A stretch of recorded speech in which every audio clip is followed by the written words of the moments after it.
let's talk about one stock that's soaring in trade from that pack, and that has to be Emami Limited. There you go, 13% up move coming in the counter.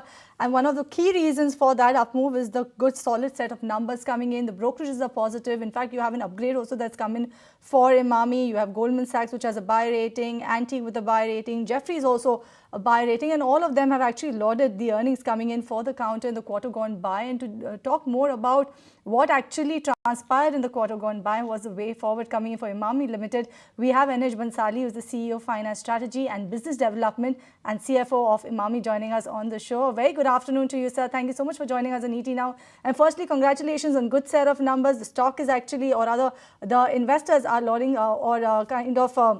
celebrating the good earnings coming in for Emami.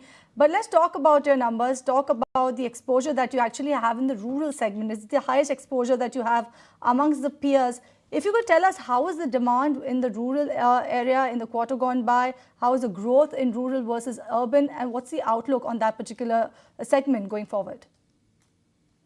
Yeah, after a lull of many quarters, the rural has started picking up. And this way we have been able to witness in the last quarter of the last fiscal.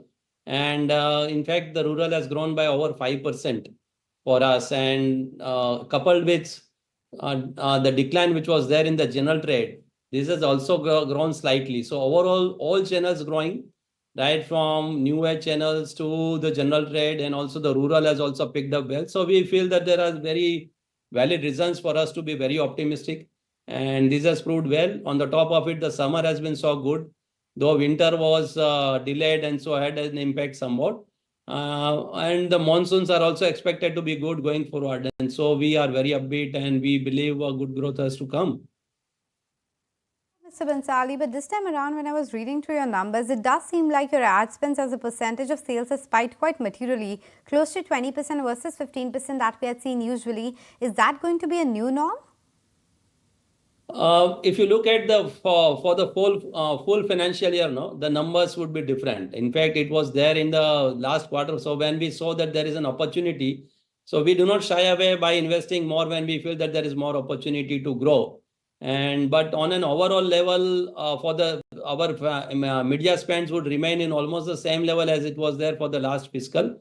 It could be 1% here or there. And in terms of the margins also, we believe that we would remain in terms around that range of margins where we are in terms of the EBITDA margin as well. Okay, and what about then volume? Because volume was way ahead of peers at 6%. Do you expect a further acceleration, or this time around, because of the extended winters as you talked about, you got an extra fillip, or the 6% is just going to accelerate from here on? So broadly for the next FY25, we believe double-digit growth is doable, and we are eyeing for that. And most of it would be volume-led. Only the price-led growth would be around 2.5% to 3% max. Right. Let's talk about the price hikes. Have you actually gone ahead and taken any price hikes? Will you be taking any price hikes in the coming or in the financial year FY25? And what sort of a margin outlook do you have?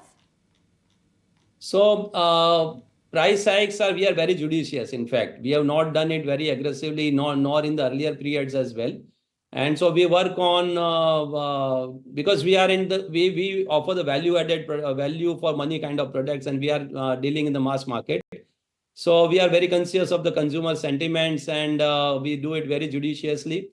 We work on cost reductions, we work on cost optimizations of the materials, and that has also proved well for us. And our margins, gross margin in the last quarter has improved by 270 basis points, and the costs are still benign. We believe for the FY25, the costs would remain in the same region as where we were in the earlier. There could be a slight betterment, in fact, in terms of there could be a slight margin improvement in terms of gross margin. But broadly, it would remain at the same level for the full year. I also wanted a sense with respect to the discretionary consumption, because whether it was Kesh King or the male grooming segment, that seems to be a bit muted, or at least that is something that I'm reading of some of the commentary as well.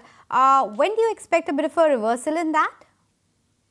Yeah, so these are more discretionary kind of products, and we feel that with the economy becoming upbeat and the consumption more spending power increasing, this brands would do well. And apart from this, we are taking lot many initiatives on branding, on placement and promotions, and so all taken together, we believe that these brands will have a strong ground to grow from here.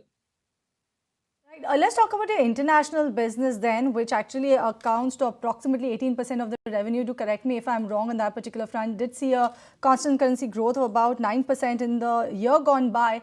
What sort of an outlook do you have for FY25? Also, what are the key drivers for the international business that you foresee in this fiscal year? So for the FY24, the constant currency growth has been 12%. And for the quarter, it was constant currency growth of 9%. So and this is despite challenges in the Southeast Asia and also in CIS countries and the volatility of forex. So this all taken together, despite this kind of a growth we have been able to deliver. We believe we will be able to deliver the same kind of a growth, if not better, in the next FY25 as well.